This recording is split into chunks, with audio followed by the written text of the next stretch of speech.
হাতে ধরা দিছে। তার কান্না দেখে জিজ্ঞাসা করছে, তুই এত জোরে কাঁদিস কেন? তো বলছে, কালকে এই চেহারাটা আল্লাহকে কি করে দেখাবো?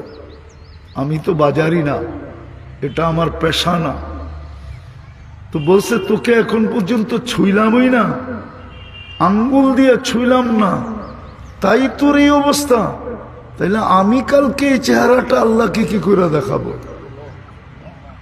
একটা চিৎকার দিছে আর জমিনে পড়ছে, আর হাত দুটা উঠে বলছে, মালিক জানি না রাস্তা আমার জন্য খোলা আছে কি নাই, তওবা কবুল হবে কি হবে না জানি না, কিন্তু হাত তো উঠায় দিলাম।